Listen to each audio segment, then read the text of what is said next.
La sociedad nos ha enseñado a través de generaciones quién pertenece y quién no. Yo veo mi movimiento y mi deporte como un acto de resistencia contra estas agresiones. Quiero que las mujeres latinas me vean a mí y vean que es posible a través de mis acciones. Mi meta no es ser la mejor. Yo no quiero ir a las Olimpiadas, yo no quiero ganar récord, lo que sea. Yo lo que quiero hacer es cambiar el deporte desde de por dentro y cambiar quién pertenece.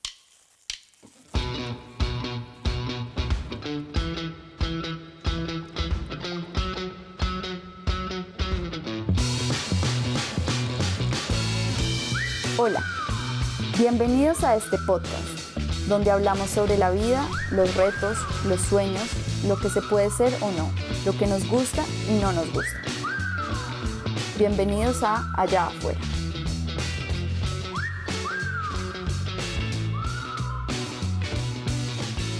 Hola, yo soy Juan Camilo y con Angélica hoy vamos a hablar con Vanessa Chavarriaga.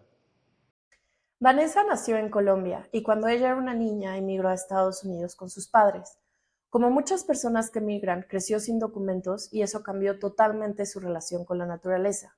Ella pasó de estar afuera todo el tiempo en Medellín a no querer salir nunca en Estados Unidos por cosas como el miedo a lesionarse, requerir atención médica y no tener acceso a ella por su estatus migratorio. Hoy es una atleta de montaña, esquiadora y corredora profesional que trabaja con marcas como Cotopaxi o Patagonia y nos cuenta cómo ha sido el proceso para llegar donde está. En especial, a pesar de las micro y macroagresiones que recibe todas las semanas de su vida por verse como se ve en un espacio dominado por personas blancas. No se pierdan el episodio del día de hoy y recuerden que si les gusta nuestro podcast, nos ayuda mucho que nos sigan, nos regalen un me gusta y lo compartan. Bienvenidos y bienvenidas a este episodio.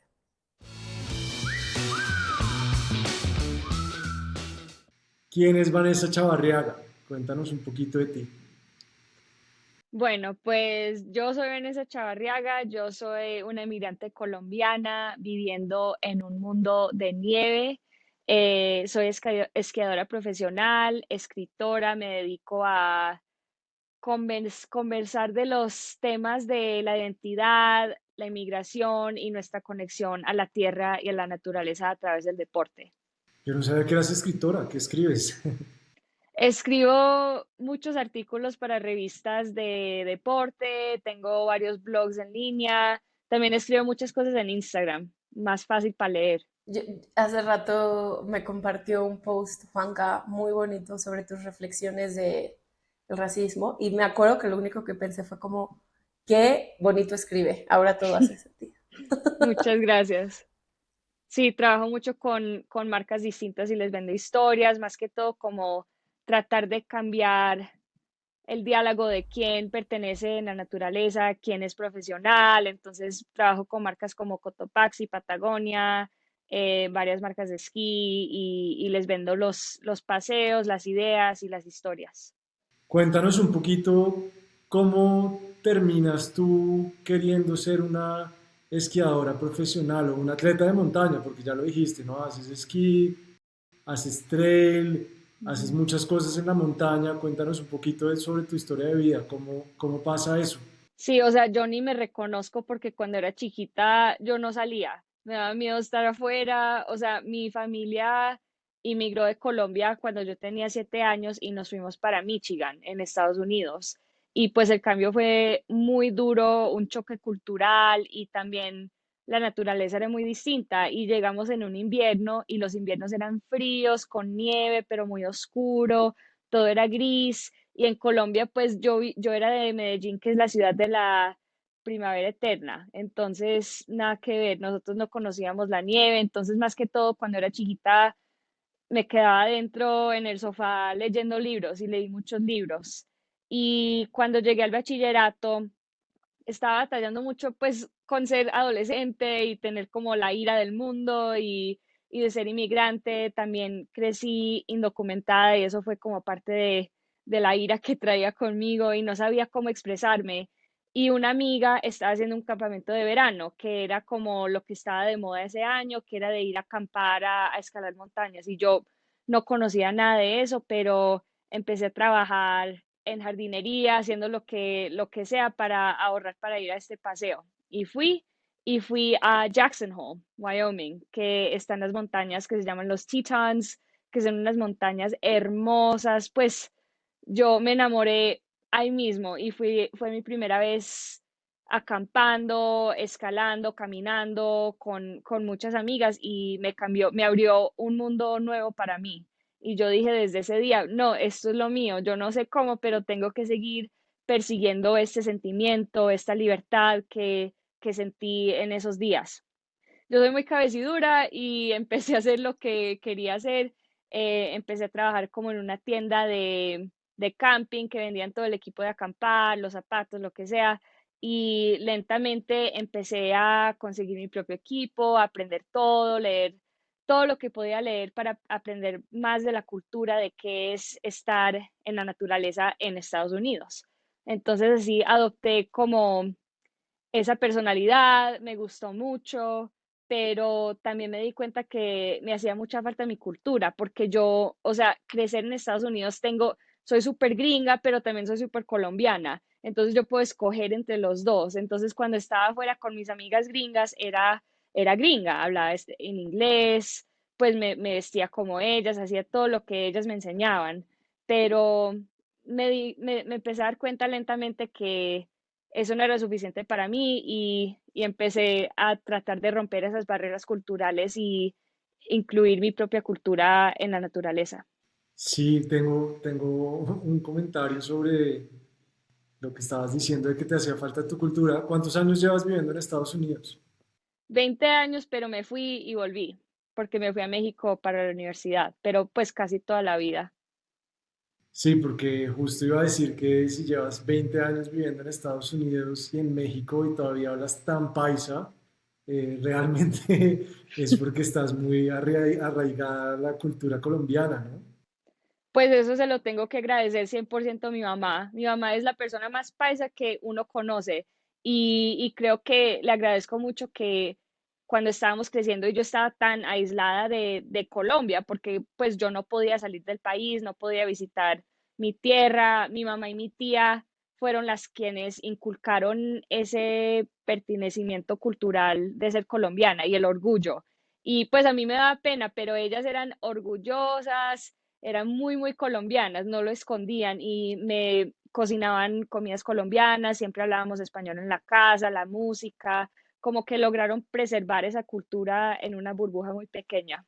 Esto no tiene nada que ver con lo que estamos hablando, pero es una pregunta de pura curiosidad que me he hecho muchas veces. ¿Cómo, cómo superaste esa pena? ¿No? Porque es muy normal que los niños que crecen en Estados Unidos, que sus familias son de otros países que no es Estados Unidos, pues se sientan muy apenados, no quieran hablar en español, ¿no? Como que todo lo que quieren es probablemente encajar en la cultura gringa y para Ujú. encajar pues hay que alejarse de la cultura de origen, como fue como esa realidad. Sí, honestamente me demoré mucho tiempo superando la pena de ser no americana, porque para mí, pues, no sé, como me da mucha vergüenza ser inmigrante en general por ser indocumentada, porque eso es pues algo, un tabú, es algo como muy personal y muy miedoso y uno cuando es un niño no sabe cómo lidiar con estos sistemas tan grandes, entonces vinculé el ser indocumentada al ser colombiana y me traía mucha, mucha vergüenza, como no me gustaba nada de ser colombiana, pero yo no soy blanca, no soy, yo soy morenita, soy distinta, entonces el mundo como que nunca me aceptó como una gringa americana, no sé, sí. Entonces fue como el mundo siempre me dijo, tú eres colombiana, tú eres así, la manera en la cual las personas me trataban. Pero honestamente me demoré hasta el 2020 que estábamos en el COVID, yo estaba viviendo acá en Wyoming, estaba súper aislada de todas las comunidades y empecé a, no sé, como que junté muchas partes de mí misma, hice un curso de 30 días en los cañones de Utah, estaba caminando, caminando, caminando, y era una affinity group, entonces todas las personas eran personas de color, personas latinas, negras, hispanas, lo que sea.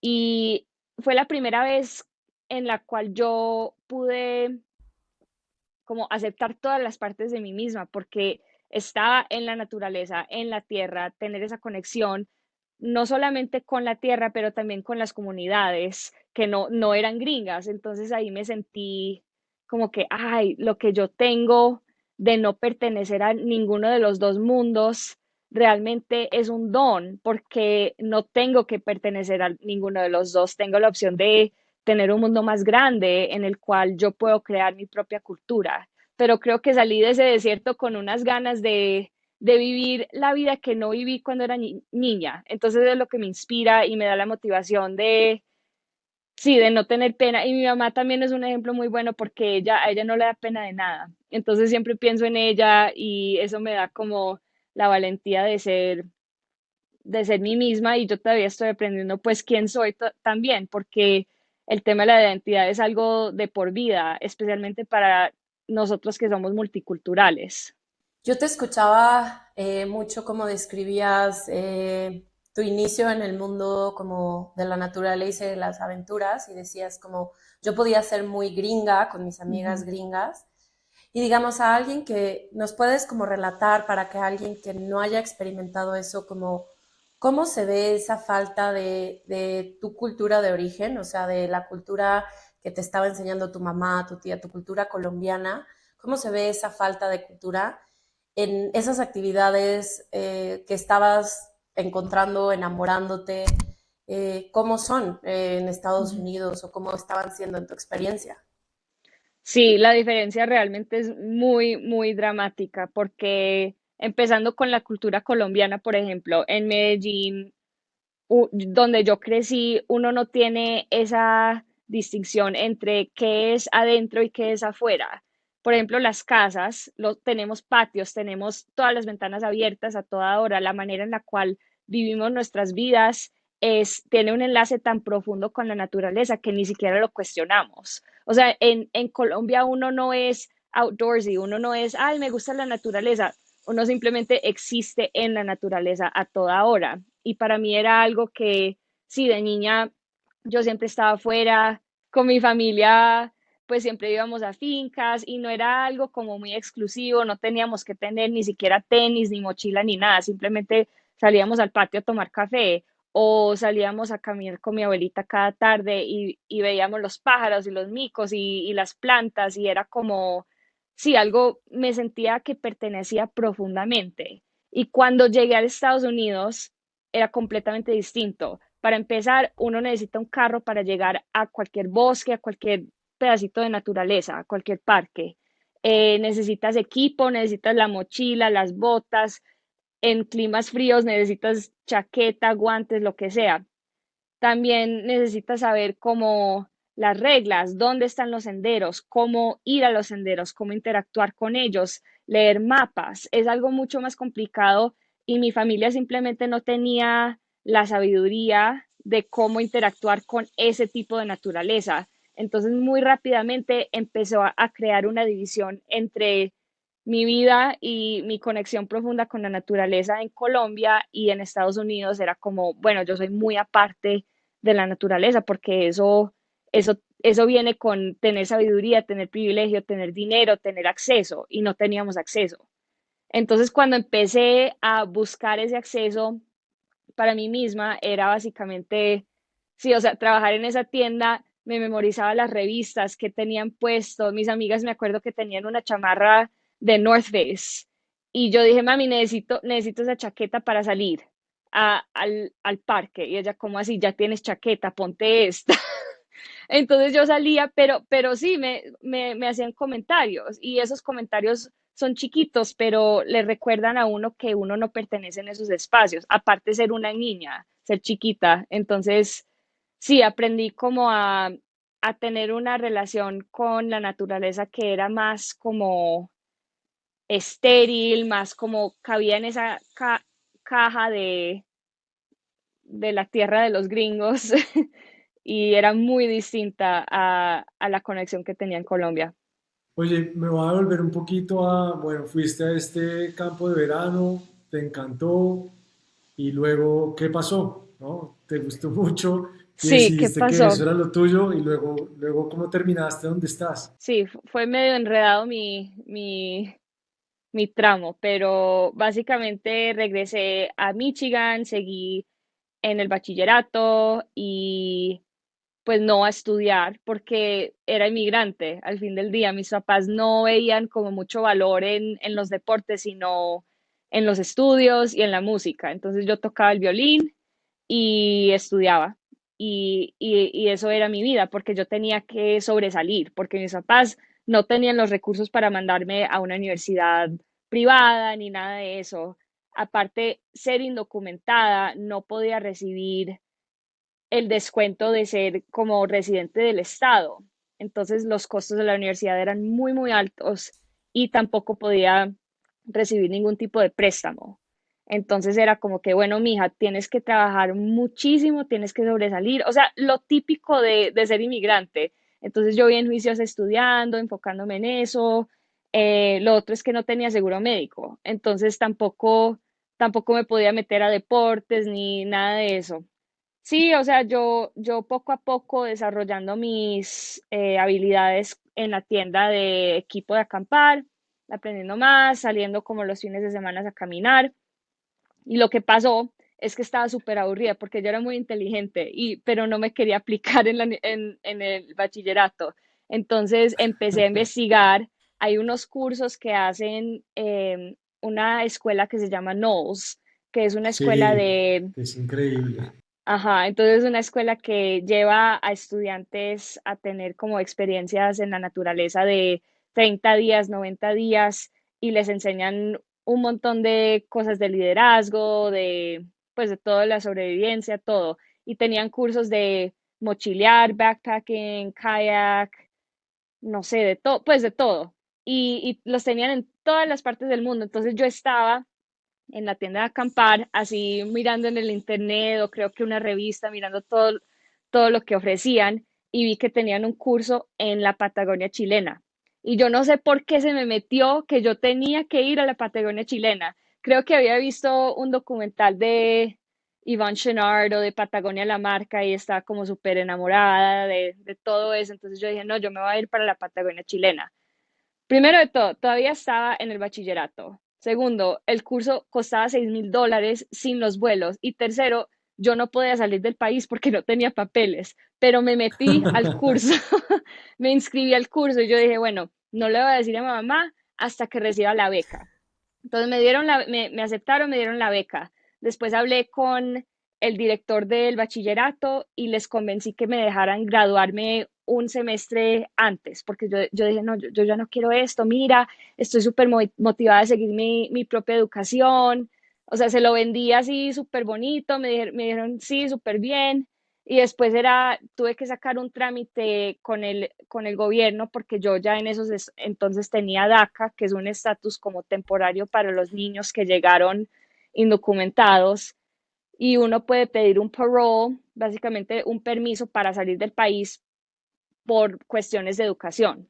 Y me aceptaron todo y no sé, creo que mi No. mamá sí, mi mamá se endeudó, creo que mucho.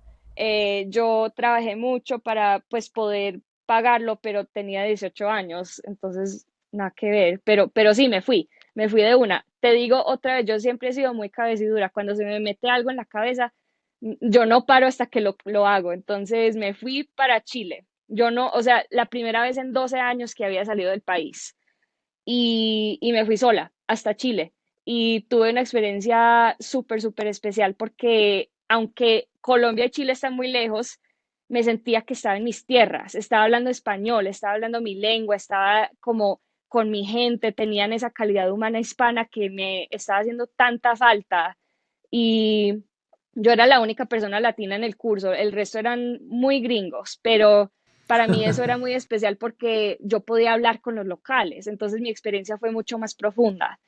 Entonces sí, fue un curso de 30 días, estuvimos mochileando en los glaciares de Patagonia, subiendo y bajando los valles, fue increíble, un sueño total. Y después de eso, pues no sé, viajé un poquito más, pude regresar a Colombia por primera vez, a ver mi familia, fue algo súper emocional. Después fui a México porque mi papá ya estaba viviendo en México. Mi mamá y yo todavía estábamos en Michigan. Lo vi a él, no lo había visto en, no sé, 2 años. Regresé a Michigan y mi mamá dijo, bueno, ya, ya sí, a la universidad. Ya te dejamos viajar, ya hiciste lo que querías hacer, ya, ya tienes que estudiar en la universidad. Pero no me aceptaron a ninguna universidad que apliqué. Me rechazaron, apliqué como a 10 y todas me rechazaron. Entonces yo me fui para México porque yo dije, no, pues yo aquí no me quieren y yo no me quiero quedar. Igual tenía mucha rabia porque tenía 18 años. Entonces me fui a México con mi mamá a vivir en Cancún y vivimos allá un tiempo. Me hicieron mucha falta las montañas, aprendí a bucear, pero no era lo mismo.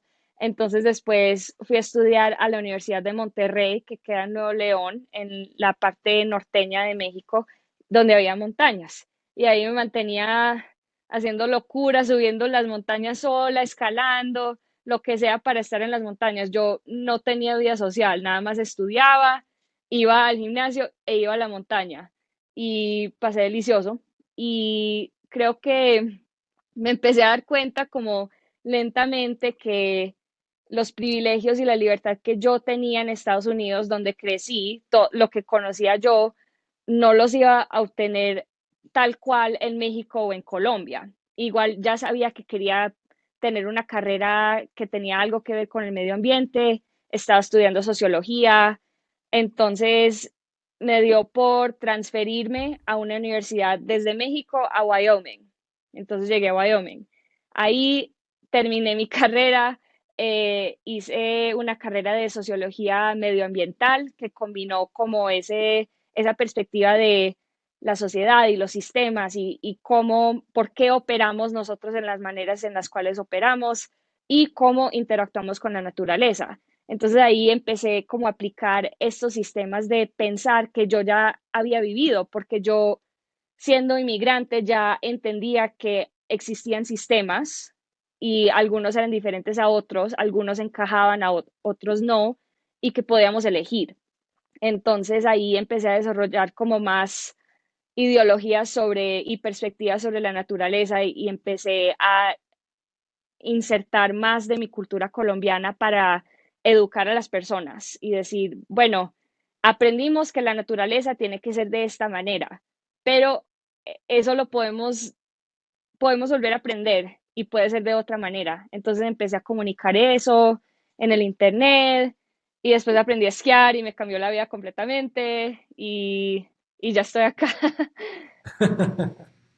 Oye, y en muchas de las cosas que tú compartes en redes sociales y como que en algunos de los videos que sales y sí, las cosas de las que tú hablas, hablas un poco de, pues como racismo y como exclusión de las personas que no son blancas en esta comunidad afuera. ¿Cómo se siente eso? ¿Cómo lo has experimentado tú? ¿Cómo ha sido tu experiencia? Sí, o sea, yo trato de comunicar el tema del racismo porque es algo que yo he sentido toda mi vida, pero he vivido en una sociedad que me dice que no, no es real. Entonces son cosas sutiles, como, como se dicen microaggressions en inglés, como son unas cosas muy pequeñas que uno ni siquiera se da cuenta. Pero, por ejemplo, yo soy morena, y soy mujer.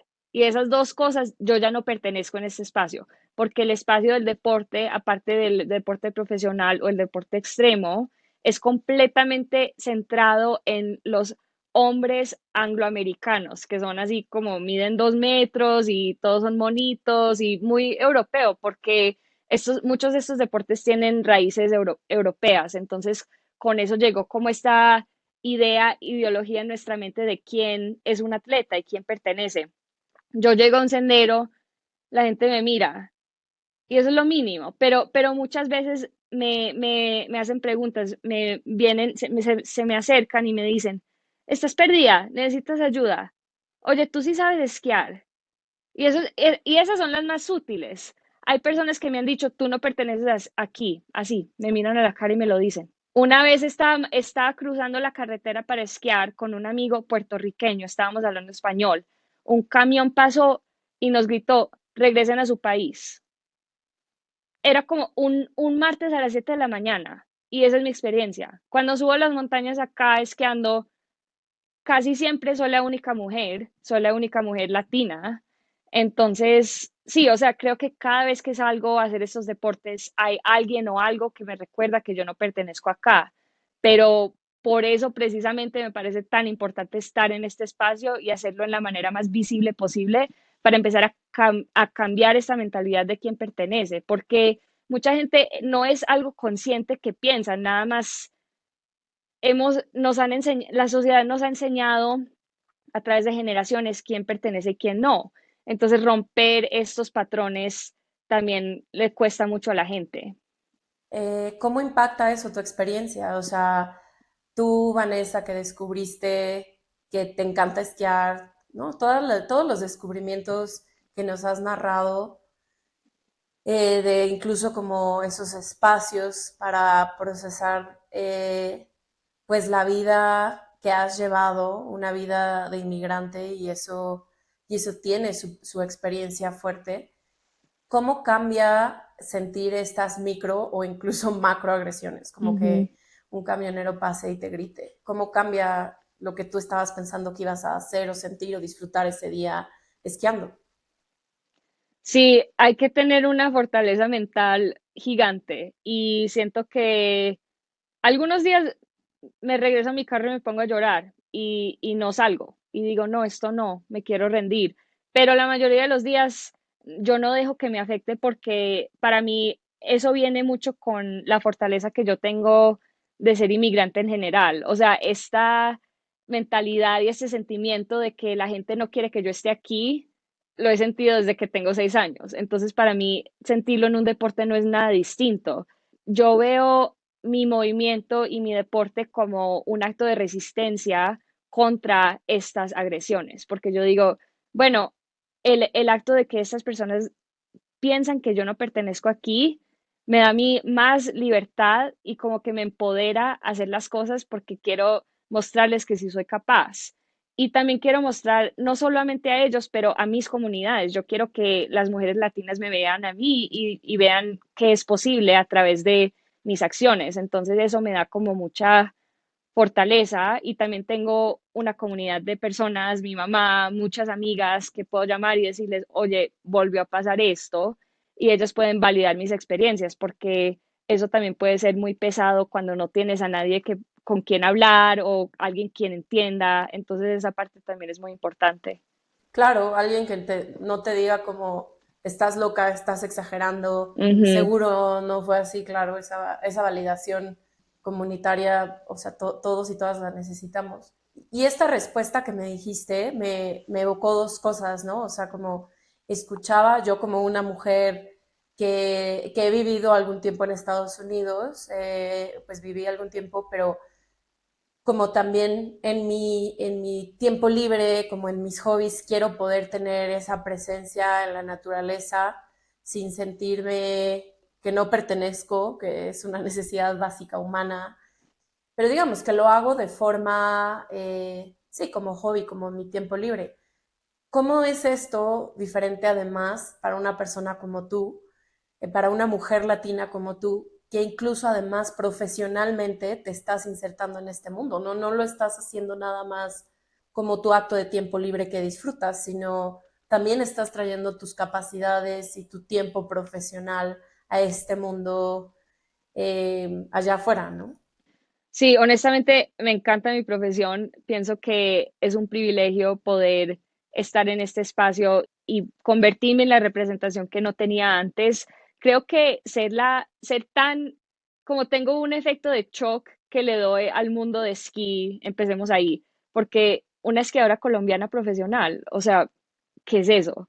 Entonces, eso como que les da curiosidad y esa curiosidad abre algunas puertas y abrir esas pocas puertas yo puedo encontrar gente que cree en mi, sí, en lo que yo estoy haciendo y en mi misión y sí, honestamente me ha ido súper bien. O sea, como que es ver las diferencias que yo tengo y en vez de tenerles vergüenza, como lo hacía cuando era más chiquita, amplificarlas, amplificar esas diferencias y destacarlas. Yo destaco en este mundo y eso me da mucho, me empodera a tener una plataforma y una voz para hacer un cambio en los sistemas de la naturaleza, porque para mí como que yo lo hago para que todas las latinas que salgan a caminar se sientan un poquito mejor en este espacio. Oye, y eso que estás diciendo me lleva a preguntar, pues, ¿cómo ha sido el proceso? O sea, empezaste a esquiar, conociste esquiar y tu vida cambió. ¿Cómo ha sido el proceso de esquiar por gusto a volverte una esquiadora profesional que, como lo estaba diciendo Angélica, pues vive de eso, de estar afuera, de exponerse a toda esta realidad que ojalá cambie algún día, pero en este momento no ha cambiado, ¿no? Y pasa, como tú estás diciendo, todas las veces que sales, ¿cómo ha sido ese proceso de transición? Sí, lo interesante es que yo aprendí a esquiar a la misma vez que me volví esquiadora profesional. Entonces, realmente nunca tuve una transición. Yo escogí desde el principio, dije, yo voy a cambiar a quién vemos, quién pertenece en esta cajita de profesional. Y yo voy a aprender a esquiar y lo voy a hacer en la manera más pública y visible posible. O sea, empecé desde cero en Instagram compartiendo mi experiencia. Y eso era. Y eventualmente suficiente gente tuvo la misma experiencia, porque esa es la diferencia. Es que los esquiadores profesionales tradicionales han estado esquiando desde los 2 años y sus papás han estado esquiando, pues las generaciones de esquiadores. Entonces, para nosotros eso no es algo que podemos ver y podemos decir, ay, sí, ahí me veo representada. En cambio, alguien quien no creció con acceso y empezó desde cero a los 23 años y le fue súper mal y le daba pena y no quería volver, todos hemos tenido una situación así cuando estamos aprendiendo algo nuevo. Entonces yo decidí compartir esa historia desde el principio para mostrarle a la gente que está bien ser vulnerable, está bien fallar, está bien intentar las cosas y no ser perfecto. Y creo que eso funcionó muy bien porque estamos expandiendo las categorías de profesionales. Entonces yo no soy la mejor esquiadora del mundo, para nada. O sea, yo estuve en una película el año pasado donde me caigo y me caigo y me caigo y eso lo muestran. Y sí me da pena, pero al mismo tiempo mi meta no es ser la mejor. Yo no quiero ir a las Olimpiadas, yo no quiero ganar récord, lo que sea. Yo lo que quiero hacer es cambiar el deporte desde de por dentro y cambiar quién pertenece. Y en esa manera soy profesional porque estoy mejorando el deporte. O sea, hay varias maneras de mejorar el deporte, no solamente siendo la mejor, sino que, por ejemplo, incluyendo a una comunidad entera en el deporte, mejora el deporte. Y eso es lo que estoy haciendo yo. Wow, yo no sabía esto que estás diciendo y me parece súper admirable, honestamente, porque como tú estás diciendo, muchas de las personas que son profesionales en cualquier cosa eh, de como deportes extremos o afuera o lo que sea, pues tienen un proceso muy largo hasta el punto en el que fin, se vuelven profesionales, ¿no? Pero antes de Ujú. eso, antes de ese momento, tuvieron todo un proceso de cómo aprender a cómo hacerlo. Hace poquito, de hecho, estaba escuchando un podcast de Courtney Walter y ella decía como, pues sí, me eché como, no sé, 8 años en correr y correr y correr hasta que un día dije, bueno, ya soy lo suficientemente buena para tratar de volverme profesional, eh, pero no sabía esto de ti, me parece pues súper admirable. Sí, y ese es exactamente el tema, porque, o sea, primero de todo, las personas que crecieron con el acceso y con los coaches privados y todo, tienen privilegio y tienen dinero. Entonces no representan a la humanidad en sí, solamente representan como al 1% de las personas. Entonces, ni siquiera estamos incluyendo o sea, tal vez el mejor esquiador en el mundo todavía no sabe esquiar, pero nunca va a aprender o nadie le va a parar bolas porque no tiene dinero. Entonces, eso es lo que yo quiero cambiar. Y también esta idea de que tenemos que llegar a cierto punto de perfección. Eso está completamente enfocado en white supremacy, no sé cómo se dice en español, ¿me pueden decir? La supremacía blanca. Supremacía blanca. Eso, la supremacía blanca, que dice que necesitamos perfección a toda hora. Yo no soy perfecta y yo tengo que demostrar ese mensaje a la gente porque yo no quiero ser perfecta, yo no quiero ser como ellos. Yo lo que estoy haciendo es expandiendo este mundo para nosotros. Mientras te escuchaba, algo que me evocaba es una conversación que tuvimos aquí en el podcast en marzo de este año con una de las fundadoras de un grupo de mujeres montañistas, con una consigna como muy política y muy feminista. Y tocó brevemente como el tema de cómo percibimos y cómo concebimos el montañismo desde una ella me explicaba, ¿no? Como desde una visión blanca europea, ¿no? O sea, Ujú. como la competencia de quién es el primer país en que pone la banderita en el pico de la montaña, mientras que, pues en América, todos los pueblos originarios tenían una relación completamente diferente con la naturaleza, no solo con las montañas, ¿no? Pero con la naturaleza, y cómo era mucho más similar a lo que tú describías, ¿no? Como esta relación intuitiva de salir y ver los pájaros y de como creer y respetar en esa figura de 4, 5, 6 mil metros que ves todas las mañanas y que, ¿no? Que es un volcán, etcétera. Pero me evocaba mucho esta idea de finalmente en América Latina tenemos esta grande herida histórica de una conquista, ¿no? De un Mm. colonialismo como que permea generaciones y generaciones y que en este colonialismo algunas personas con características físicas, ¿no? Eso se vive mucho en Estados Unidos, ¿no? El color Ujú. de piel, ¿no? Pero esto también se vive, ¿no? En México, en Colombia, Claro. tienen más derecho y más acceso a ciertas cosas que en algún momento por alguna idea se vuelven privilegios, se vuelven de moda, ¿no? Y entonces, ay, es que yo voy a esquiar porque mi familia tiene mucho dinero y todos los años tiene dinero para Ujú. ir a esquiar a Colorado, ¿no? O sea, y si en cambio si tú vives la montaña de la forma que tú lo estás describiendo, ¿no? Como yo soy una persona profesional y mi talento profesional está puesto en esto, y eso no me va a llevar a poner primero la bandera en el pico de algo, ¿no? Exacto. Me entiendes al 100%, Angélica, porque de eso se trata, ¿cierto? Siento que se nos olvidan que estos lugares son sagrados y se nos olvida que hay comunidades enteras y miles de años de sabiduría de estas tierras, pero no solamente se nos olvida, ha sido borrado completamente de la historia. Entonces el problema es que cada uno de nosotros, cualquier color de piel que tengamos, somos capaces de seguir perpetuando esta historia del colonialismo a través del deporte, a través de perseguir estas carreras, estos primeros ascensos, primeros descensos, el tiempo más rápido del mundo. ¿Qué tal hacer lo opuesto? O sea, a mí me gusta y yo he escrito mucho sobre el tema de no llegar a la cumbre. ¿Por qué en nuestra sociedad hemos dado tanto valor a una cumbre?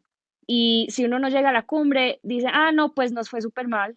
¿Y qué tal el resto del paseo? ¿Qué tal caminar al lado del río, ver las orquídeas, ver los colibrí? ¿Qué tal caminar con tu abuela? O sea, eso por qué no tiene valor, porque tiene más valor una cumbre, esta actividad de conquista, que tener una relación más profunda y más lenta con la tierra.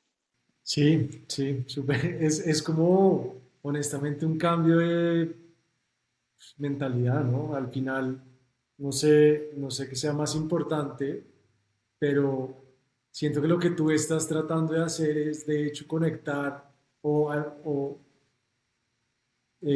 amplificar que las personas realmente se conecten con la naturaleza sin importar el resultado.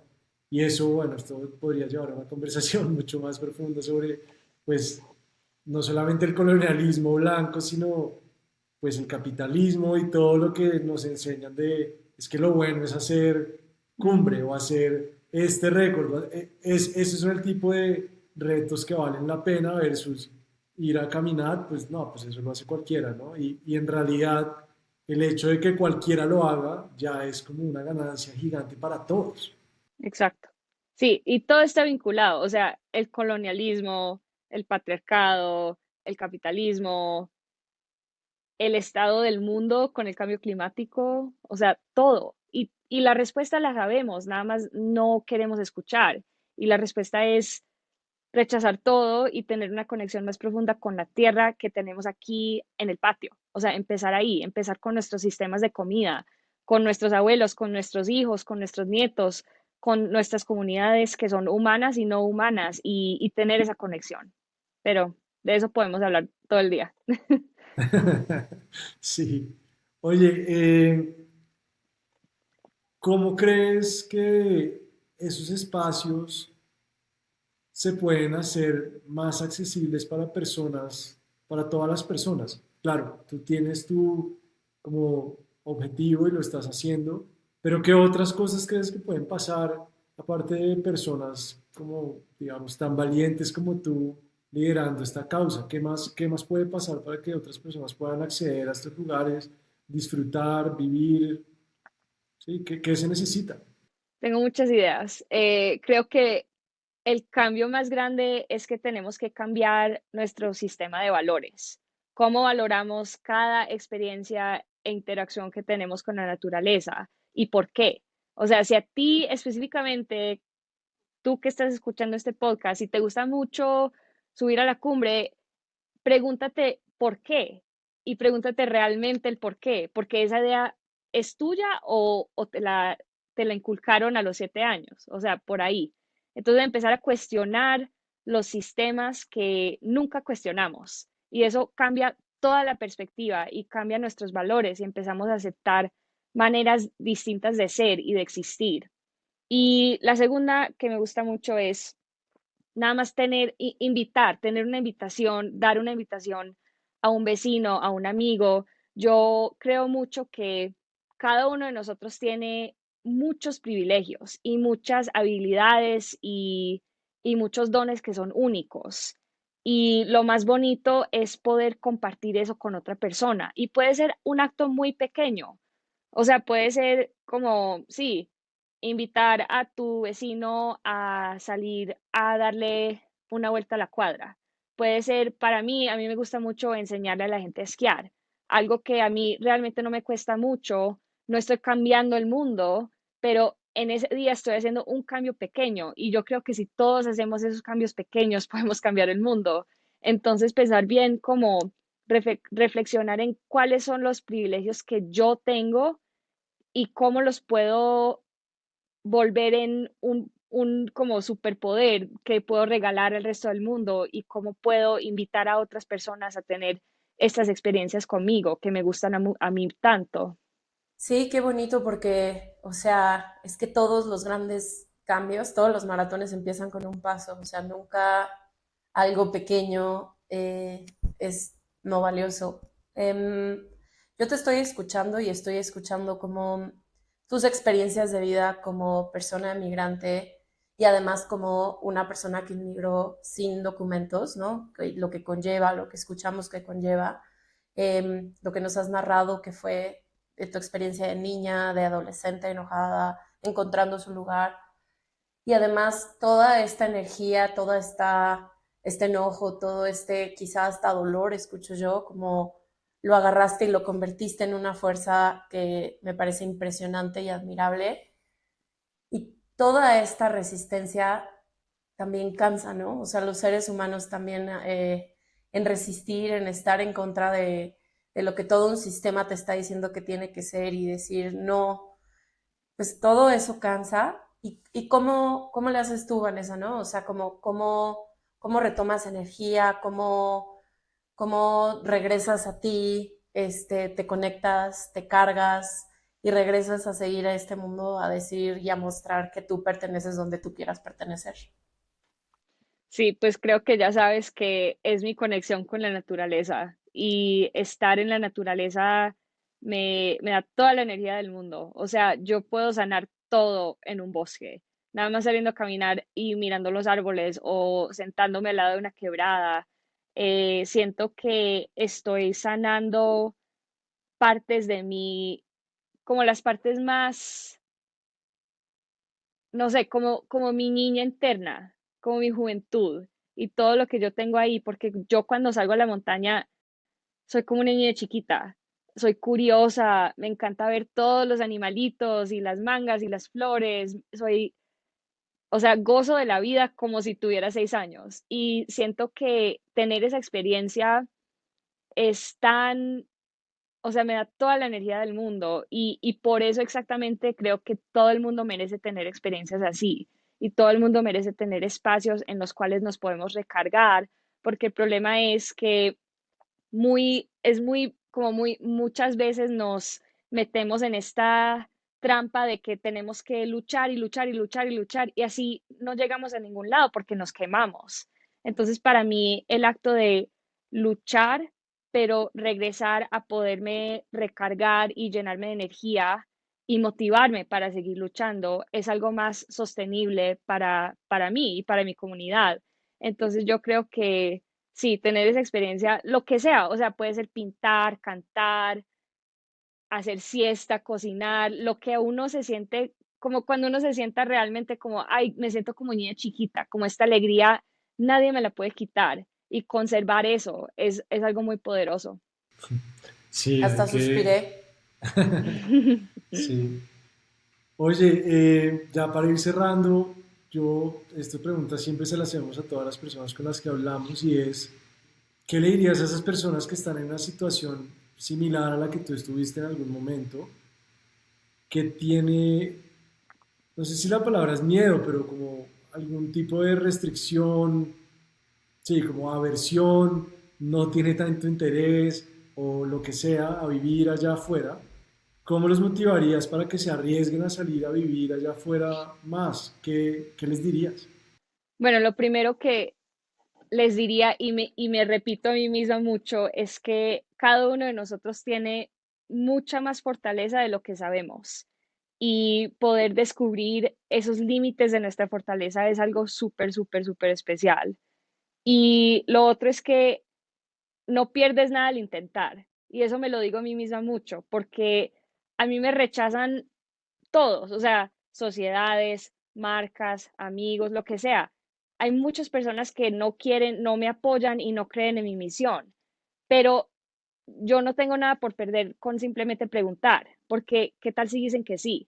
Y ahí me puede cambiar la vida. Entonces es como que no tener vergüenza de intentar algo y tener la experiencia del rechazo, porque realmente eso no te quita nada si no lo dejas. Y la fortaleza que tú tienes, no, nadie te la puede quitar. Sí, totalmente, totalmente. El no ya está asegurado de lo que sea y vale la pena tratar de preguntar si hay un sí Sí, propio o de alguien más, ¿no? mi mamá siempre me dice que uno hay que ser entrona, porque yo en este mundo, o sea, ¿quién me va a regalar a mí mi vida? Nadie. Y yo aprendí eso desde chiquita, pero me liberé, porque yo digo, bueno, sí, y ya le digo a mis amigos, a mi pareja, tienes que ser entrona, o sea, te tienes que meter a donde sea, donde no te quieran, ahí te tienes que meter, a ver qué pasa. Sí, claro. Sí. Y en el camino Bueno, mostrarte que puedes. Exacto. Y y en el mostrarles a camino los aprender demás. además, porque Sí. pues ahí es cuando más se aprende y más se crece, ¿no? Ujú. Bueno, Vanessa, pues muchísimas gracias de nuevo por tu tiempo. De verdad, venía con muchísimas ganas de escucharte y has superado todo lo que esperaba de esta conversación.